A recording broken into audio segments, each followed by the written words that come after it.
jalan pulang. Bismillahirrahmanirrahim. Assalamualaikum warahmatullahi wabarakatuh. Alhamdulillahirabbil alamin, wassalatu wassalamu ala asyrafil anbiya'i wal mursalin wa ala alihi wa sahbihi ajmain. Teman-teman yang dirahmati Allah Subhanahu wa taala, beda rasanya nih duduk di bawah bareng. Nggak di bawah banget sih. Tadi kita udah dengerin penjelasan dari guru kita Kang Edwin tentang sejarah konflik yang pernah terjadi di masa Rasulullah SAW. Walaupun mungkin konflik batin kita lebih berat kali ya. Konflik batin para jomblo. Saya pengen kita coba membandingkan tentang semangat brotherhood di zaman Rasul dengan brotherhood di zaman kita. Nanti hubungannya dengan materi kita adalah melakukan sesuatu atau memberikan sesuatu itu tanpa ada paksaan. Kayak misalnya kita ngelihat, mungkin kita juga ngerasain semangat brotherhood yang selama ini ada di kita itu kan luar biasa ya, terutama di anak-anak komunitas. Kayak misalnya anak-anak skuter, anak-anak Vespa, itu kan brotherhoodnya tuh sampai saya kalau dengar cerita teman-teman dari skuter sampai kayak ngerasa wah subhanallah ya bisa sampai segitu gitu. Kayak misalnya ada anak Vespa yang lagi jalan dari Bandung ke Pangandaran, terus tiba-tiba di daerah Ciamis atau di daerah Tasik ada masalah, mungkin mesinnya rusak, mungkin ada masalah apa gitu di jalan. Dia tinggal telepon temennya yang di Bandung, nanti temennya akan ngeling lagi, ngeling sampai ujung-ujungnya tiba-tiba dia lagi berhenti di jalan, didatangin sama anak-anak Vespa atau skuter Tasik. Atau bahkan kalau ada anak skuter lewat ngelihat ada orang yang lagi di jalan pakai skuter dan ada masalah, itu walaupun nggak kenal langsung nyamperin ya, gitu nggak sih? Langsung nyamperin kan? Nah ini langsung nyamperin nih, kenal juga enggak, orang mana atau kerjaannya apa, dia orang kaya atau orang biasa, nggak peduli, yang penting dia sama-sama senang dengan skuter. Alasannya luar biasa ya, gara-gara sama-sama senang dengan skuter muncul brotherhood. Kalau dia pakai skuter berarti dia saudara saya, brother tuh, ikhwah. Ada lagi misalnya teman-teman anak motor, mau teman-teman dari Briges, XTC dan yang lain-lain misalnya. Asal dia anak yang sama dengan motor, bukan motor sih, sama dengan saya gitu, satu kelompok gitu, maka mau gimana pun dia saudara. Kalau dia disakiti berarti yang bangkit itu satu kelompok, satu komunitas gitu, semuanya akan menuntut balas. Itu brotherhood yang memang udah ada di hati setiap manusia. Cuman motivasinya beda-beda. Ada yang motifnya karena hobi, kayak tadi skuter. Ada yang motifnya karena mungkin satu kelompok atau satu komunitas seperti teman-teman motor misalnya. Ada yang motifnya mungkin kekeluargaan. Kayak saya dulu misalnya pas lagi keluar negeri. Keluar negeri itu orang Indonesia itu lebih kompak. Kenapa? Karena kita berada di negeri orang kan. Biasanya tuh kalau kita keluar negeri pasti lebih kompak. Kayak misalnya di Bandung orang Aceh lebih kompak. Kenapa? Karena di Bandung. Kalau di Aceh biasa-biasa aja.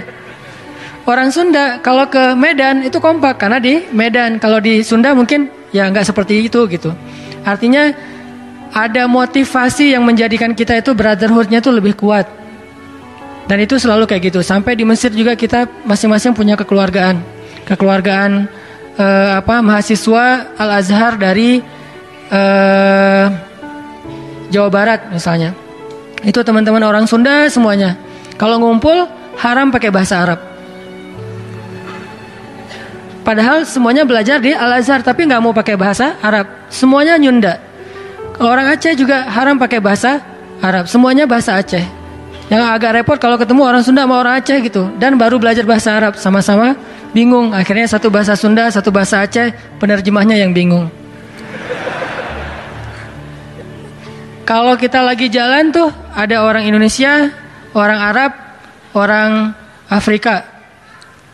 Itu semuanya menceritakan tentang negerinya adalah surga. Orang Indonesia bilang Indonesia itu potongan surga di dunia. Orang Arab mengatakan Arab itu negeri para nabi. Orang Afrika mengatakan apa gitu ya. Tertanya deh ke orang Afrika gitu. Masing-masing membanggakan negerinya. Yang jelas teman saya orang Afrika, orang Kongo. Dulu namanya Zaire, terus berubah jadi Kongo. Dia tuh kalau nyebut nama negerinya lengkap. Kongo Demokratia. Gak mau bilang Kongo doang. Kongo Demokratia. Dan dia bilang sebodoh-bodohnya orang Afrika itu pintar bahasa Prancis loh. Karena emang mereka kan ngomongnya pakai bahasa Prancis kan. Di Afrika itu anak kecil ngomongnya bahasa Prancis. Sama kayak di Paris kan, anak-anak kecil TK tuh ngomongnya bahasa Prancis tuh udah cas-cis-cus lah. Keren-keren gitu. Mereka punya kebanggaan. Dia bilang di Kongo itu penghasil uranium terbesar di dunia. Jadi negara-negara yang kalian sebut hebat, itu ngambilnya uraniumnya dari kami, kata mereka. Jadi semuanya punya kebanggaan-kebanggaan. Ini namanya hamiyah. Ini namanya kebanggaan. Dan hamiyah ini, kebanggaan ini, dan brotherhood ini sesuatu yang legal dalam Islam. Boleh banget orang punya hamiyah, boleh banget orang punya brotherhood karena motif-motif yang walaupun bukan motif agama, selama itu positif, itu boleh banget. Cuman kalau kita punya semangat brotherhood dalam motif-motif yang selain agama, harusnya motif agama itu lebih kuat. Brotherhood karena skuter, boleh banget. Brotherhood karena teman-teman motor, boleh banget. Brotherhood karena hobi permainan olahraga tertentu, boleh. Apalagi brotherhood karena tanah air atau kebangsaan, itu juga sangat boleh. Sebagaimana para sahabat sangat mencintai negeri mereka, Mekah. Sampai ada yang sahabat sakit gara-gara hijrah ke Madinah, kangen dengan kota Mekah. Kayak Abu Bakar tuh, sampai di Madinah nulis puisi tentang Mekah. Oh Mekah, negeri yang tandus, tapi kangen gitu.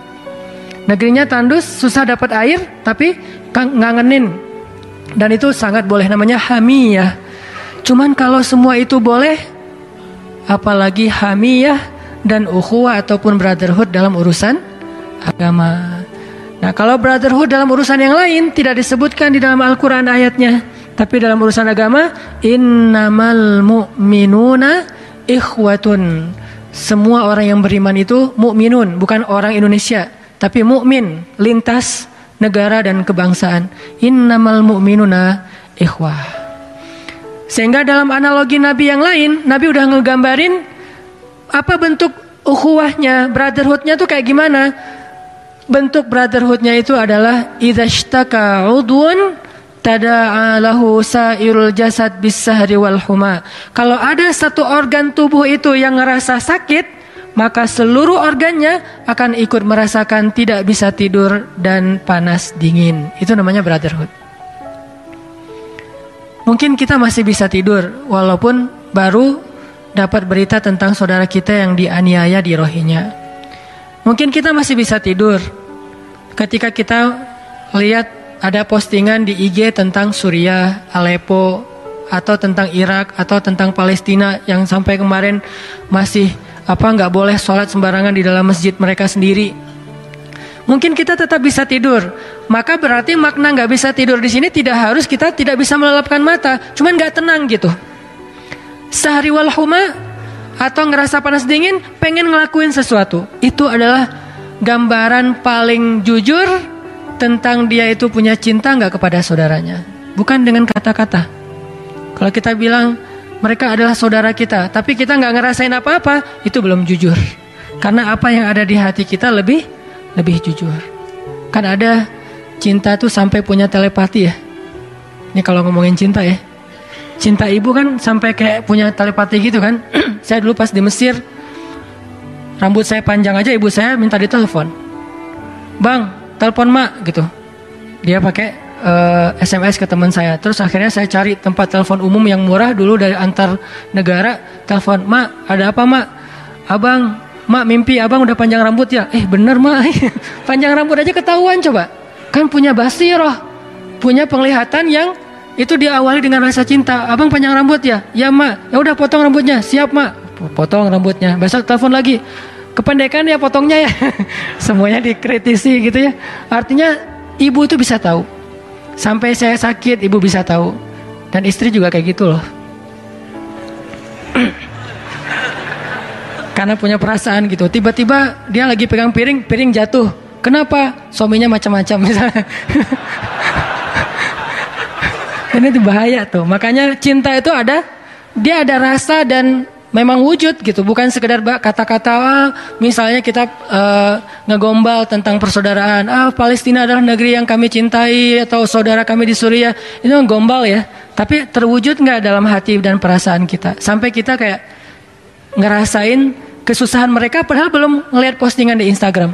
Kenapa ya 2 hari ini saya nggak enak makan, nggak enak tidur? Ternyata Palestina lagi di embargo misalnya. Kenapa ya saya semalaman gak bisa tidur? Ternyata malam itu terjadi masalah di Suriah. Dan itulah yang dialami oleh mukmin harusnya. Itu pernah dialami oleh Rasulullah SAW, oleh para sahabat, bahkan oleh seorang khalifah yang sangat adil, yang urutan ke-6 di antara Khulafaur Rasyidin, namanya Nuruddin Zinki. Teman-teman pernah dengar? Paling-paling 4 ya. Abu Bakar, Umar, Utsman, Ali. Ada 2 lagi nih Khulafaur Rasyidin. Yang kelimanya Umar bin Abdul Aziz, dan yang ke-6 itu namanya Nuruddin Zinki, orang Turki. Nuruddin Zinki, gurunya Salahuddin Al-Ayyubi. Kalau teman-teman tahu Salahuddin Al-Ayyubi, ini agak-agak klise kalau nggak tahu gurunya, karena ini lebih keren daripada Salahuddin. Cuman Salahuddin lebih selebgram daripada Nuruddin. Kan belum tentu yang paling terkenal itu lebih banyak ilmu daripada yang enggak ya. Kalau dilihat followersnya mah mungkin Salahuddin followersnya lebih banyak daripada Nuruddin.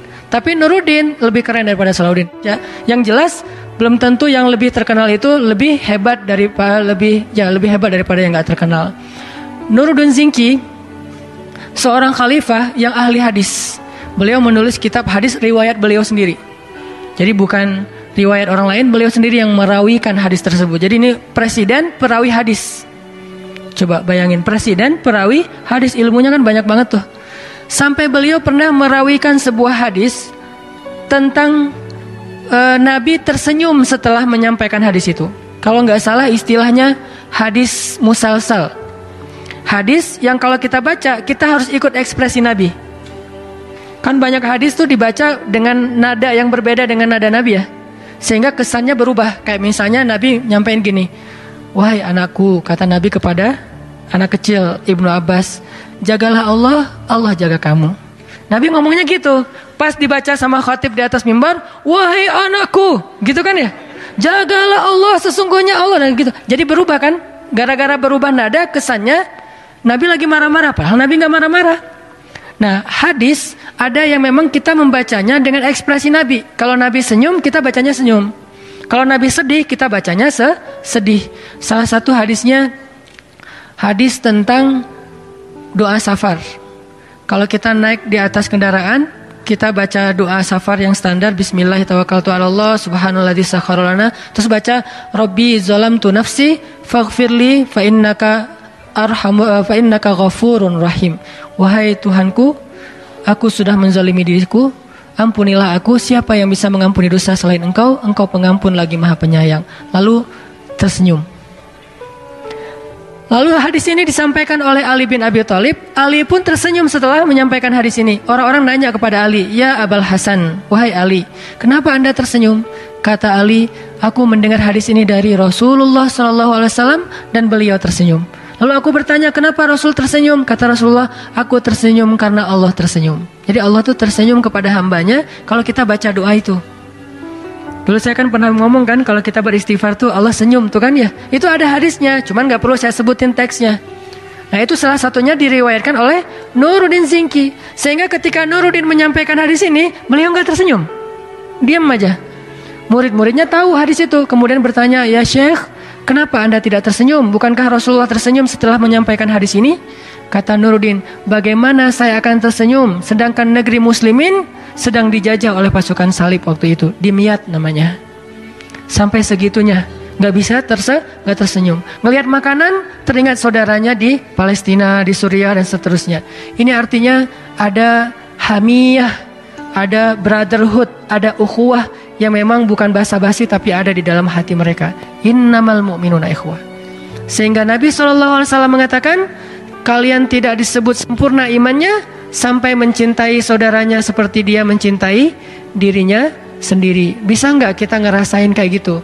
Mencintai saudara kita seperti kita mencintai keluarga kita sendiri. Anak-anak yang terusir di Rohingya itu bukan anak orang lain, tapi rasanya buat kita seperti anak kita sendiri. Kalau yang punya anak. Kalau belum, adik-adik kita sendiri. Yang jelas bukan istri kita sendiri ya, itu istri orang gitu. Istri-istri di Rohingya adalah istri saya, bukan. Itu mah beda. Khusus buat anak sama adik kakak gitu ya. Kalau untuk pasangan yang pakai akad dulu baru boleh ngaku-ngaku. Akad juga belum kan? Lamar juga mungkin masih ditolak. Ini teman-teman, berarti kita rasain tidaklah dia sempurna imannya sampai dia mencintai saudaranya seperti dia mencintai diri sendiri. Artinya apa? Sampai dia mencintai orang lain, saudaranya sesama mukmin seperti dia mencintai keluarganya sendiri. Seperti kita mencintai anak kita, adik kita, kakak kita, orang tua kita. Jadi yang terusir, yang sampai meninggal di sungai, meninggal di laut, itu bukan orang lain teman-teman. Harusnya kita ngerasain itu adalah ayah saya, ibu saya, kakak saya, adik saya, anak saya. Kalau udah bisa ngerasain kayak gitu, berarti insya Allah udah punya brotherhood dengan motif iman. Yang tadi tetap dijaga, jangan ditinggalkan. Tadi kita punya brotherhood dengan motif ulin, brotherhood dengan motif hobi. Sekarang brotherhood dengan motif iman. Jadi kita bukan hanya bisa punya rasa ikatan gara-gara sesuatu yang kita senangi aja, tapi punya sebuah ikatan gara-gara sesuatu yang kita yakini, bukan cuma yang kita senangi. Sehingga kita terus berpikir, nih ngapain ya, apa yang bisa saya lakukan ya. Saya udah donasi sih, tapi kayaknya ngerasa kurang gitu, ngasih lagi. Kalau perlu saya kayaknya harus ke Suriah. Ngapain? Ngasih solusi konkret. Salah satunya mungkin ini khusus buat yang udah sering ditolak, di sana insya Allah nggak akan ditolak. Banyak banget loh yang perempuan-perempuan yang di sana jadi sendiri, jadi mungkin tidak ada yang ngurus. Kalau teman-teman ngerasa putus asa di Indonesia, ke Suriah insya Allah. Gak ada mertua di sana nanya kamu kerjaannya apa, nggak. Dari mana? Indonesia. Yang penting Indonesia aman lah udah. Bawa aja anak saya yang mana nih? Ada 5 anak saya teh, bisa pilih coba. Masya Allah ya. Yang putus asa, tapi saya kira di sini nggak ada yang putus asa. Di atas tuh semuanya pada siap insya Allah. Cuman kalau ada nih ya, kalau ada yang putus asa, mangga silahkan ke Suriah. Dan itu solusi konkret banget loh. Nikahin, jadikan warga Indonesia, udah selesai kan? Mungkin kalau kita bawa mereka ngungsi ke Indonesia agak susah. Tapi kalau menikahi mereka, alhamdulillah, bukan kita, teman-teman maksudnya. Saya mah nggak bisa. Nggak boleh saya teh. Ada istri saya di bawah. Enggak. Maksudnya teman-teman nih yang jomblo-jomblo, yang ngerasa putus asa, Ustadz ditanya terus, Ustadz kuliahnya udah lulus belum? Kerjanya apa? Udahlah, nggak usah repot-repot. Di sana maharnya juga yang penting bisa ada tiket pulang ke Indonesia, udah mahar itu teh. Bisa kayak gitu. Kayak di Turki tuh teman-teman. Di Turki itu pengungsi Suriah di sana itu lebih dari 3 juta. Itu sama dengan seluruh penduduk Bandung kan? Penduduk Bandung kan kurang lebih 3 juta orang. Berarti Turki ngasih makan 1 kota Bandung setiap hari selama bertahun-tahun dari APBN mereka sendiri. Gak pernah ngutang ke luar negeri. Dan yang ngasih makannya siapa? Bukan cuma pemerintah, yang ngasih makannya juga rakyat Turki itu sendiri. Karena punya brotherhood yang kuat. Sehingga 1 keluarga Turki memberi makan 1 keluarga pengungsi Suriah. Sampai kemarin tuh pemerintah Turki ngasih kayak semacam beasiswa kepada cowok-cowok Turki yang pengen menikah dengan perempuan Suriah yang jadi pengungsi, yang miskin, yang sendiri, dan akan diberikan gaji oleh pemerintah Turki bagi yang menikah. Mudah-mudahan pemerintah kita ngasih program kayak gitu insya Allah. Yang menikahi para pengungsi karena perang, atau menikahi perempuan-perempuan yang mungkin kurang mampu karena keluarganya diuji dengan kemiskinan, berarti dikasih beasiswa oleh pemerintah. Tinggal berarti perginya ke pelosok-pelosok, ke Garut, ke pelosok Tasik. Ngapain? Pengen dapat beasiswa. Beasiswa pernikahan sebulan 1 juta lumayan lah ya. Untuk hidup berdua. Ustadz gimana hidup berdua sebulan 1 juta? Makanya piringnya jangan 2, 1 aja. Dan itu lebih romantis. Jadi ternyata pengen romantis itu miskin lebih romantis daripada kaya loh. Kaya 1 makan di kafe sana, yang 1 di restoran sana. Kalau miskin tetap aja sepiring berdua, 1 warung padang, 1 nasi padang bungkus itu berdua. Kalau perlu Ikannya cuma telur setengah lagi tuh. Itu juga berdua. Coba bayangin, kan romantis banget kan? Air putih 1 gelas berdua, nasi sepiring berdua. Sehingga insya Allah akan Allah berikan keluarga yang jauh lebih nyaman. Nah ini hubungannya siapa ya? Pokoknya gitu deh. Ukhuwah. Coba kita renungkan, bandingkan brotherhood di zaman kita ini dengan brotherhood di zaman para sahabat. Terutama yang Allah rekam di dalam surat Al-Hasyr ayat 9. Itu simbol brotherhood paling agung, paling fenomenal yang pernah ada di zaman para sahabat. Brotherhoodnya orang Ansor. Ansor itu emang terkenal sih, cintanya kepada muhajirin itu kayak sampai gak masuk akal. Muhajirin itu kan bukan siapa-siapanya Ansor kan. Beda klan, beda kabilah. Bahkan dulu tuh sebelum masuk Islam, mereka tuh saling membanggakan diri dan saling menjelekan. Apa orang Quraisy tuh gini-gini, kata orang Quraisy, apa orang-orang dari sebutlah orang Ansor teh terbagi dengan Aus dan Khazraj. Apa orang Aus, orang Khazraj itu nggak penting dan nggak keren gitu. Orang-orang Quraisy yang paling keren, saling membanggakan diri dan menjelekan yang lain dulu sebelum Islam. Begitu datang Islam, la ilaha illallah Muhammadur Rasulullah, kata orang Ansor, orang Muhajirin adalah saudara kami. Begitu orang Muhajirin hijrah ke Madinah, orang Ansor sudah menyediakan sebagian dari hartanya untuk Muhajirin, dihadiahkan setengah loh. Jadi kalau kita punya tabungan, coba bandingkan teman-teman. Kita punya tabungan nih, biasanya berapa tabungan rata-rata? Sebutlah 10 juta. Berarti 5 juta buat Muhajirin, 5 juta lagi buat saya dan keluarga. Kalau yang punya tabungan 100 juta, 50 juta buat Muhajirin. Kalau yang punya tabungan 1 miliar, 500 juta buat Muhajirin. Itu nggak tanggung-tanggung ngasihnya, setengah. Makanya kalau kita mau ngeremehin orang Ansor, merasa bahwa brotherhood kita lebih baik, baca deh sejarah orang Ansor memberikan setengah harta mereka. Luar biasa ternyata. Terus pas mereka lagi panen, kan Muhajirin itu nggak jago bercocok tanam ya, jagonya militer sama dagang. Itu keahlian Muhajirin, militer sama berdagang. Ansor keahliannya bercocok tanam, sawah, ladang, kebun korma. Ketika mereka panen korma, mereka nggak mau mengambil hasil panen itu kecuali mengundang kaum Muhajirin. Jadi kaum Muhajirin pas hari panen tuh ngumpul di Masjid Nabawi. Mereka zikir-zikir gitu, nggak enak keluar, takutnya nanti bikin orang Ansor nggak enak hati gitu. Hari ini hari rayanya orang Ansor, Muhajirin di masjid aja. Terus orang Ansor udah ngumpulin semua korma hasil panen, mereka panggil orang Muhajirin, ya Rasulullah, kami ingin mengundang saudara-saudara kami orang-orang Muhajirin untuk datang ke kebun korma. Kata Nabi, ada apa? Kami baru selesai panen ya Rasul, dan kami tidak akan mengambil bagian sebelum orang Muhajirin mengambil bagian mereka. Orang Muhajirin disuruh ngambil bagian dulu dari bagian panennya orang Ansor. Padahal yang kerja orang Ansor, pemilik tanah orang Ansor, yang selama ini susah payah orang Ansor. Tetapi ketika udah ada hasilnya, yang manen pun orang Ansor, yang metik buah kurma itu orang Ansor. Semuanya orang Ansor. Tapi giliran hasilnya pas mau dibagi, mereka tidak mau mengambil bagian kecuali orang Muhajirin ngambil bagian terlebih dahulu. Ansor, simbol brotherhood yang paling luar biasa. Dan itu mereka lakukan tanpa ada paksaan dari siapapun. Nabi nggak pernah ngancam mereka, nggak pernah memerintahkan mereka harus bagi dua dengan Muhajirin, nggak pernah sama sekali. Nabi cuman mempersaudarakan mereka. Kamu adalah saudaranya dia, kamu adalah saudaranya dia. Terserah setelah itu mau kayak gimana. Sampai orang Ansor kalau ada yang meninggal dunia, warisannya dibagi berdua dengan orang Muhajirin. Jadi kalau bapaknya meninggal, anaknya orang Ansor bagi warisan sama orang Muhajirin. Sampai kayak gitu coba.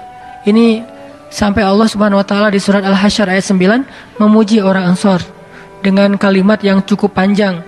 Orang Ansor adalah orang yang terkenal dengan ithar, yang mengorbankan dirinya untuk kebaikan orang Muhajirin. Itulah Ansor.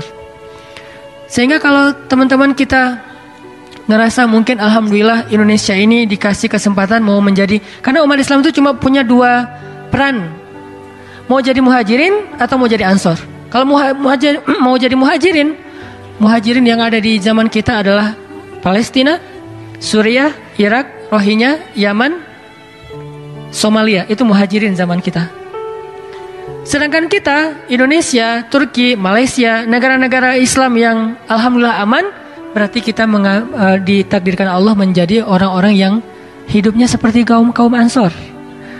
Jadi mungkin muhajirin juga istimewa karena orang muhajirin tetap adalah salah satu kelompok yang paling istimewa di dalam Al-Quran. Bahkan Allah menyebutnya minal muhajirina wal ansor. Nggak ada minal ansori wal muhajirin. Minal muhajirin dulu. Kenapa? Karena mereka istimewa dengan kesabaran yang mereka miliki. Sabar banget.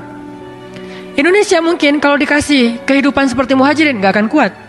Alhamdulillah kita ditempatkan dengan kondisi ansor. Negara kita aman, makmur. Alhamdulillah orang-orangnya semuanya punya rasa empati yang besar. Dari dulu kan terkenal gotong royong dan segala macam yang hebat-hebat dari orang Indonesia. Berarti Allah mentakdirkan Indonesia ini jadi ansor. Suriah jadi muhajirin, Rohingya jadi muhajirin, Palestina jadi muhajirin. Mereka diuji dan Allah memberikan kehebatan mereka lewat sabar. Kita tidak diberikan kehebatan lewat sabarnya, tapi diberikan kehebatan lewat persaudaraannya. Kan karena kita dikasih ujian sedikit kadang-kadang gampang ngeluh kan ya. Coba bandingkan ngeluh kita dengan ngeluh anak Suriah aja udah malu kita sama mereka. Anak kecil ngerawat adiknya jadi ayah dan ibu bagi adiknya gak pernah ngeluh. Kalau ditanya gimana keadaan kalian, alhamdulillah Allah maha baik untuk kami. Mereka masih bilang la ilaha illallah. Lagi dioperasi, lagi dibedah, gak pakai bius, mereka baca Al-Quran. Kita gak akan sesabar itu. Mana ada orang Indonesia yang lagi dibedah baca Al-Quran, diputusin aja jadi gak bisa baca Quran ya. Hari ini diputusin, hari ini lupa 1 juz. Biasanya one day 1 juz nih. Pas diputusin, one day 0 juz gitu. Zong gitu jadinya. Kenapa? Kita gak sesabar orang-orang muhajirin. Berarti kelebihan kita apa? Kelebihan kita itu di bab ukhuwah, bukan di bab sabar. Bukan di bab sabarnya, tetapi persaudaraannya. Sehingga kalau kita diberikan nikmat menjadi orang Madinah, tapi tidak mengambil peran sebagai orang Ansor, na'udzubillah, mungkin Allah akan mencabut nikmat itu dari kita. Sehingga kita tidak menjadi Ansor, tidak pula menjadi muhajirin. Berarti kalau tidak menjadi salah satu di antara keduanya, tidak ada jaminan apa-apa nanti di akhirat. Kita tinggal milih. Kalau saya sih, untuk iman saya sekarang, belum sanggup memilih peran muhajirin. Saya mah milih Ansor aja semampu saya. Tapi kalau Allah takdirkan jadi muhajirin, ya radina billahi robba, sami'na wa ata'na. Cuman kalau disuruh pilih, kayaknya lebih nyaman milih jadi Ansor aja deh. Kita bantu, kita tolong, kita bersaudara, kita empati, kita lakukan sesuatu. Kita jangan cuma berpangku tangan, nonton doang berita di TV. Tapi kalau diuji kayak mereka, kayaknya gak akan sanggup. Saya gak kebayang diuji seperti kehidupan orang Suriah, orang Palestina yang turun-temurun anaknya lahir dalam keadaan terjajah. Kita dulu pernah terjajah 300-an tahun. Artinya dari satu generasi ke generasi yang lain, hidupnya sebagai orang yang terjajah gak merdeka. Tapi alhamdulillah sekarang kita hidup di zaman yang berbeda. Udah merdeka, alhamdulillah diberikan negeri yang luar biasa, diberikan kehidupan berbangsa yang luar biasa. Tinggal kita mau gak mengambil peran orang-orang Ansor. Ustadz, kita juga susah. Nah, baca lagi kisah Ansor. Emangnya orang Ansor itu kaya semua? Gak semua kaya. Bahkan ada orang Ansor yang sangat fakir, bukan miskin lagi teman-teman, bahkan fakir, tapi dia tetap menolong muhajirin. Yang saya sering ceritakan, ada orang muhajirin baru hijrah, terus belum makan. Kata Nabi, siapa yang mau berdagang dengan Allah? Seorang laki-laki Ansor angkat tangan, saya Rasulullah, ana ya Rasulullah. Dibawa pulang laki-laki muhajirin ke rumahnya. Disuruh tunggu di luar rumah, rumahnya kecil. Dia masuk ke rumahnya, dia tanya ke istrinya, wahai istriku, mah di rumah ada makanan enggak? Kata istrinya, ada 1 roti jatah anak-anak makan malam. Dari tadi siang mereka belum makan.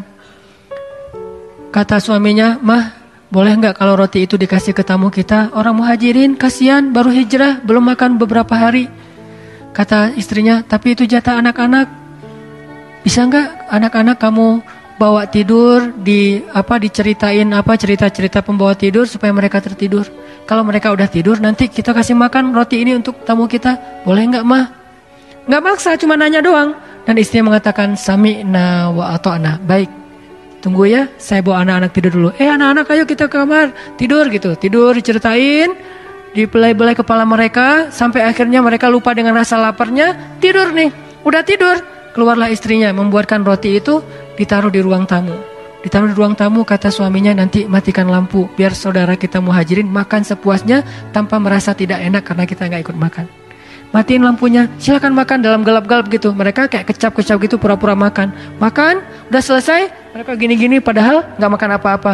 Gimana rasanya? Alhamdulillah ini makanan terenak yang saya makan selama ini. Karena udah beberapa hari gak makan.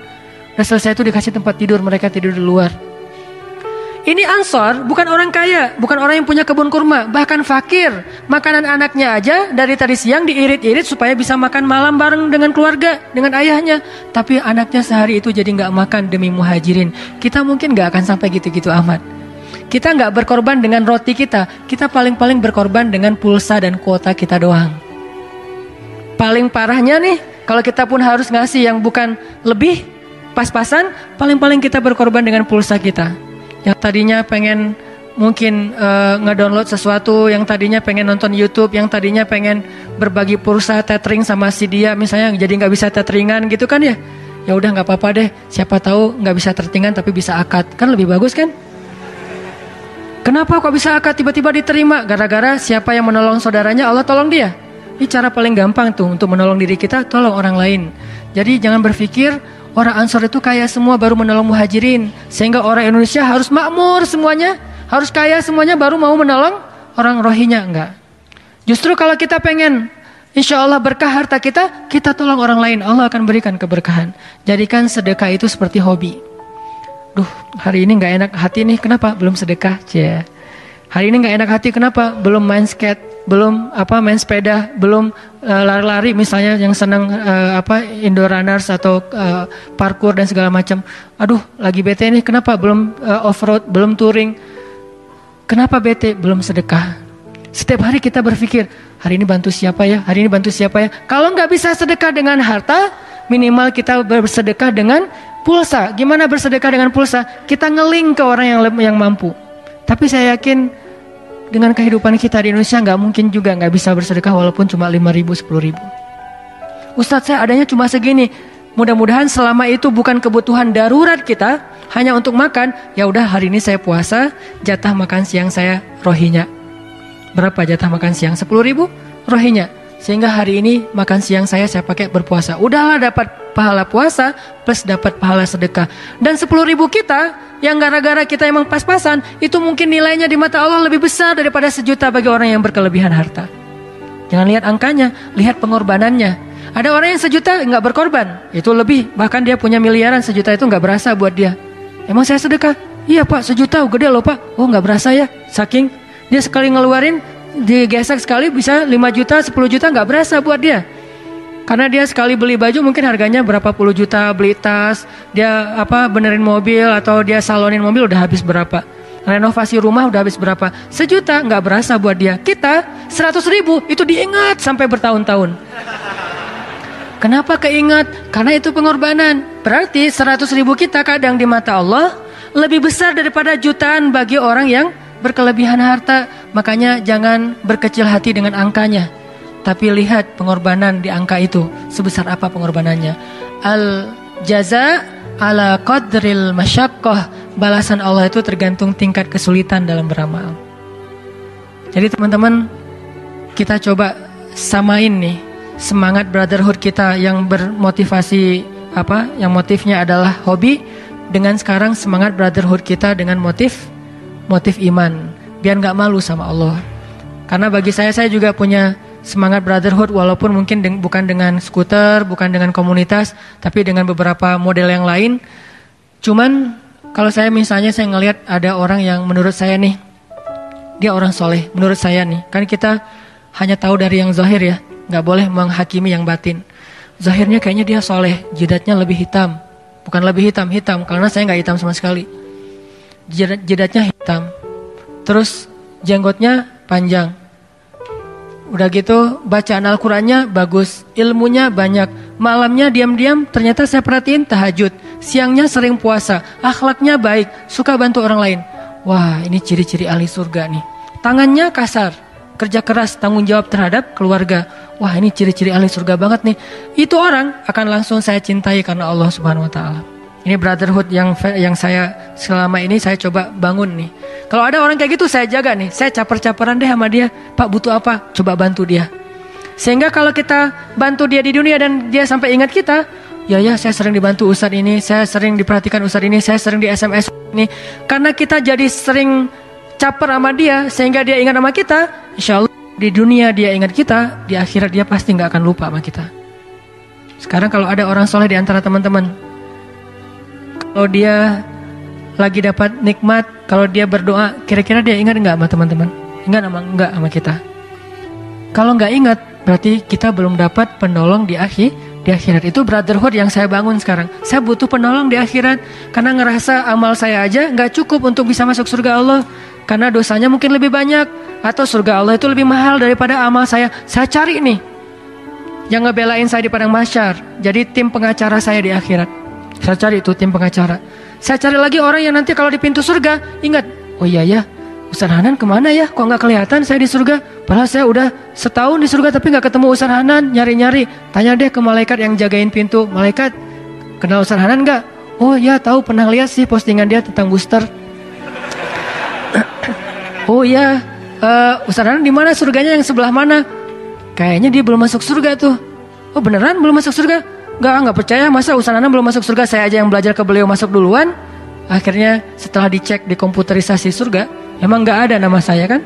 Cari ke padang mahsyar yang saya sering cerita, dan itu benar-benar terjadi teman-teman. Nah sekarang kita punya kesempatan nih. Mungkin orang di Rohingya atau di Suriah, Palestina nggak kenal nama kita secara pribadi, tapi apa yang mereka rasakan dari bantuan kita itu akan menjadi bukti yang nanti di akhirat. Dengan itu mereka akan mengenal kita. Oh ini nih saudara yang dulu bantu kami. Ini nih ciri-ciri orang-orang yang dulu membantu kami. Allah akan kasih bukti itu. Karena tidak ada amal yang tidak ada bukti. Semuanya ada buktinya. Kalau di dunia mungkin buktinya dalam bentuk transaksi. Kayak selembar kertas. Nanti di akhirat bukti itu dalam bentuk cahaya mungkin di tangannya. Bukti itu dalam bentuk catatan amal mungkin. Ada banyak bukti.